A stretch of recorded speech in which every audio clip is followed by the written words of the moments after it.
La exposición empieza con los dos autorretratos de los protagonistas de la muestra.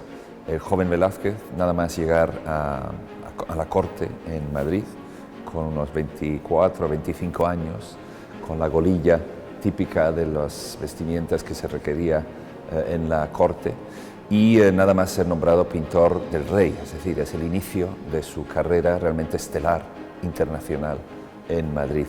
Servirá el mismo rey hasta su muerte en 1660.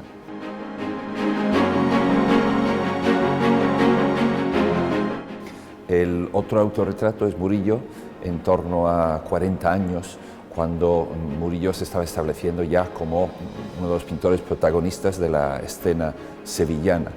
Es un pintor muy consciente de su prestigio y de su ambición, y lo plasma en un autorretrato donde aparece su imagen fijada en una piedra. Esto seguramente tiene que ver con lo que significa una imagen sobre la piedra, es decir, la solidez, lo duradero de su fama. Ambos pintores, desde una edad relativamente joven, son muy conscientes de su prestigio como pintores.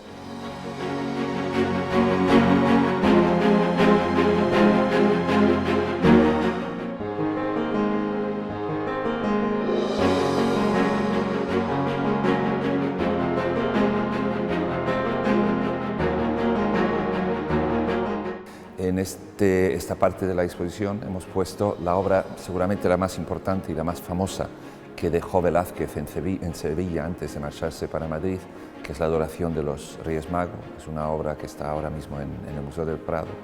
Y al lado le hemos puesto la obra muy célebre de Murillo, que es la Sagrada Familia del Pajarito.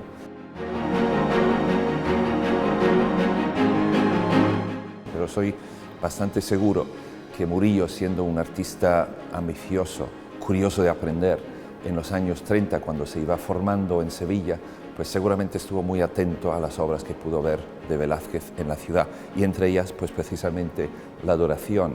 La Adoración es una obra que desde fecha muy temprana pues se ha reconocido como un retrato familiar. Es decir, los personajes son personajes reales y lo más probable es que sean miembros del entorno familiar de Velázquez. Quizás el rey en primer término hasta es un autorretrato del mismo Velázquez. Como decía, unos 30 años después, Murillo hace una de sus obras más célebres, que es la Sagrada Familia del Pajarito, recientemente restaurada para esta exposición, y creo que al representar este tema era muy consciente de lo que había conseguido Velázquez, sobre todo si miramos la forma de pintar los paños, una especie de alarde de su habilidad técnica, el sentimiento familiar e íntimo que presenta en esta escena, pues ya se convertirá en una seña de identidad de la pintura religiosa en Sevilla. Es algo que es común entre Velázquez y Murillo.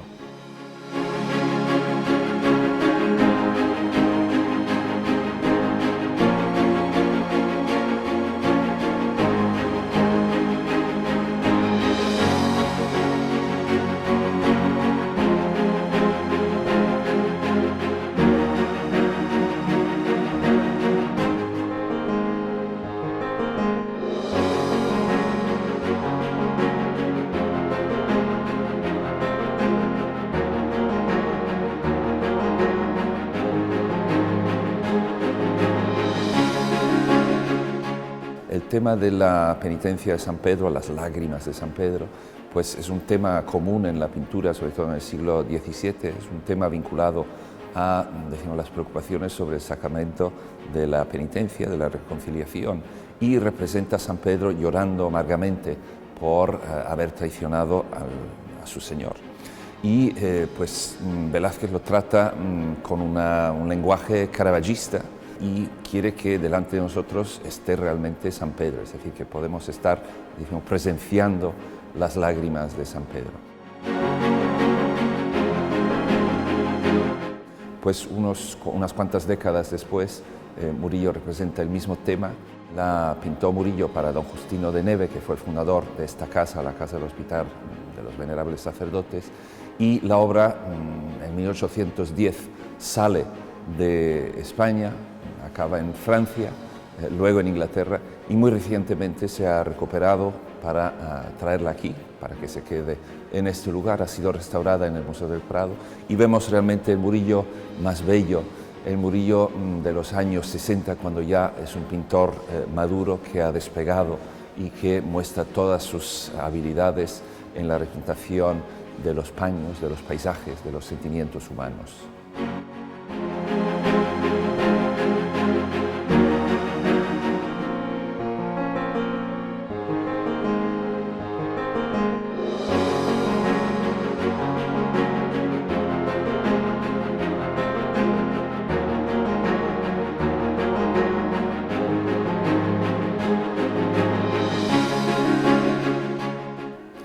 La exposición se desarrolla a través de una serie de parejas y tríos. En este caso se trata de unas parejas de apóstoles. En esta pareja vemos el Santo Tomás de Velázquez, también pintado como muy tempranamente, estando el pintor todavía en Sevilla. Forma parte de una serie de apóstoles. Vemos al santo de perfil, decimos con una estética bastante naturalista que el pintor irá desarrollando a lo largo de su carrera.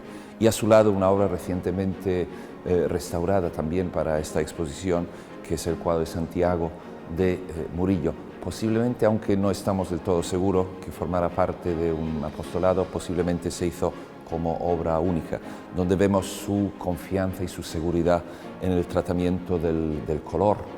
Murillo se convierte en un gran pintor, colorista, y aquí recuperado en la restauración este magnífico manto rojo que vemos que viste el santo patrón de España.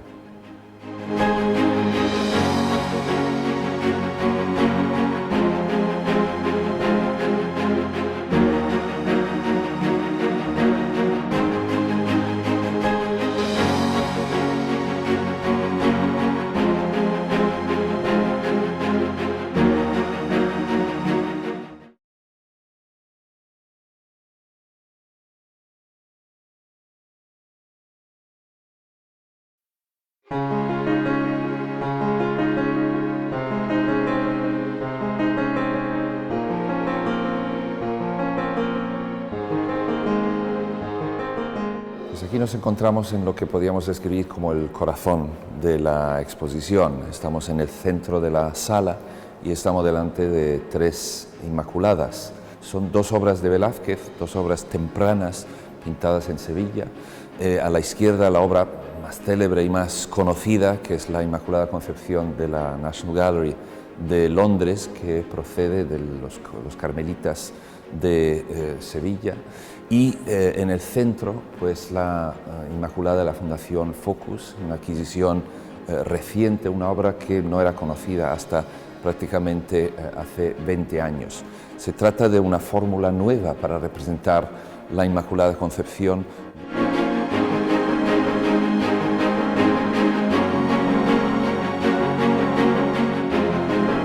Vemos la figura de la Virgen, decimos, de pie encima de la luna, y debajo, dentro de un paisaje más bien oscuro, se ve una serie de símbolos que significan, pues, que indican distintas apelaciones de la Inmaculada. Lo vemos en los dos cuadros.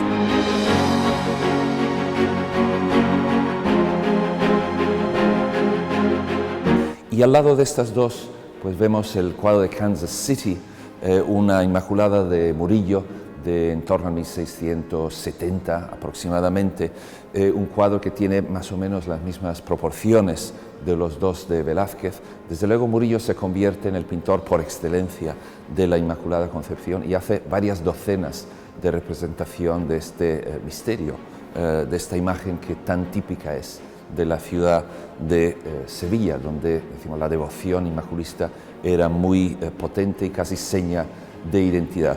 Y de alguna forma con este trío queremos mostrar cómo seguramente Murillo era consciente de las imágenes establecidas por Velázquez, que son de una tipología distinta de las que había hecho, por ejemplo, el suegro de Velázquez, que es Francisco Pacheco, y hasta distintas de las de Zurbarán, el otro gran pintor sevillano de la Inmaculada Concepción.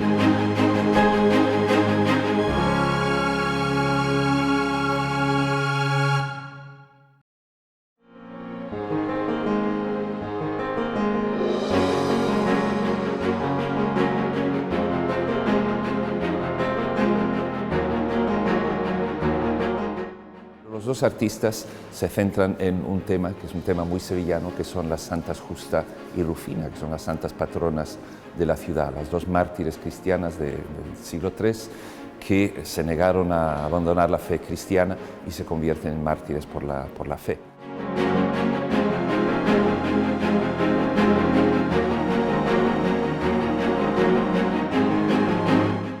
Velázquez representa a la joven santa como un personaje real, es decir, realmente tiene el aspecto de un retrato de una niña que ha sido convertido en santa, es decir, lo que podríamos llamar, según la fórmula de Julián Gallego, un retrato a lo divino.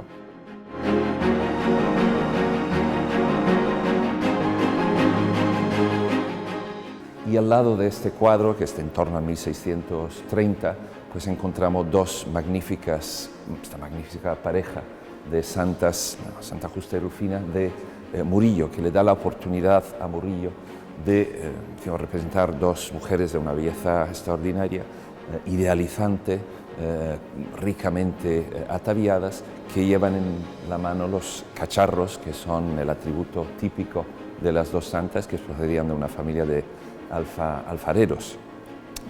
Yo creo que Murillo disfrutaba de este tema porque le daba permiso, le daba la oportunidad para representar unas bellezas idealizadas en las que se encontraba muy a gusto.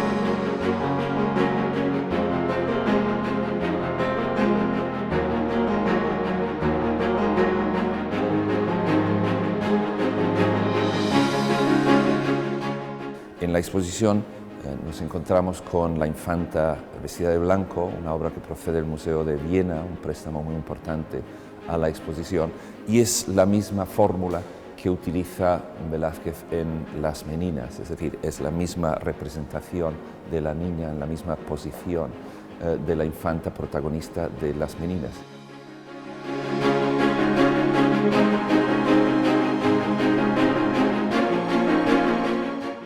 Hemos puesto la infanta de Velázquez al lado de la educación de la Virgen de Murillo, donde vemos una escena típica de la pintura del siglo XVII, la educación de la Virgen, la relación maternal entre Santa Ana y la Virgen Niña.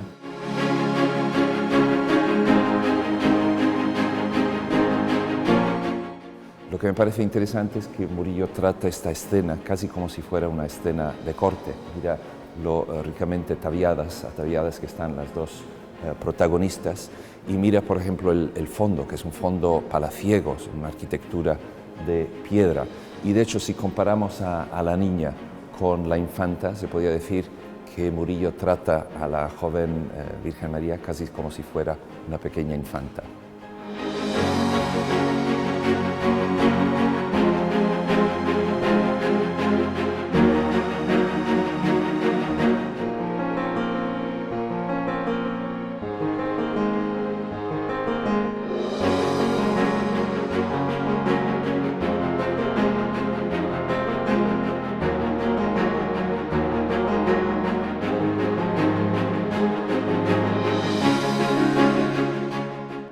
En la última parte de la exposición presentamos 3 cuadros de lo que se llaman de género, es decir, de temas modestos, de vida ordinaria, de vida diaria.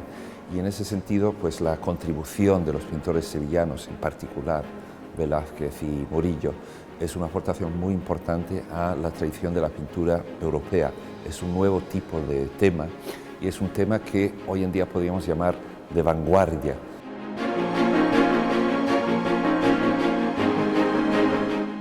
El trío, en este caso, pues empieza con Velázquez, empieza con una obra que no se ha visto nunca en España, que es Los dos jóvenes sentados en una mesa. Es una escena especialmente modesta, es decir, es una escena de taberna donde dos jóvenes están comiendo.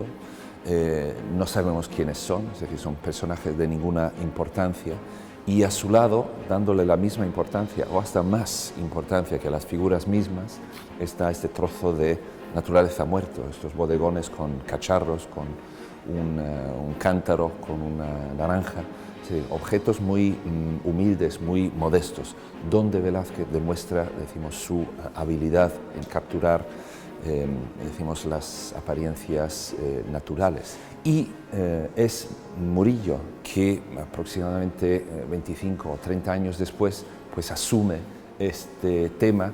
El primero de ellos es este magnífico cuadro del niño expurgándose que procede de París. Estamos encantados que se ha podido enseñar en esta exposición, donde un joven, un niño, sentado en una esquina, brillantemente iluminado por la luz sevillana, con un cántaro a la izquierda, con unos elementos de naturaleza muerta, pues vemos cómo de alguna manera Murillo hace suyo el tema de la pintura de género dentro de la tradición sevillana y se hace como discípulo de Velázquez. Y esto lo vemos también pues, en el cuadro que procede de la Dulwich Picture Gallery de Londres, que muestra tres niños en conversación.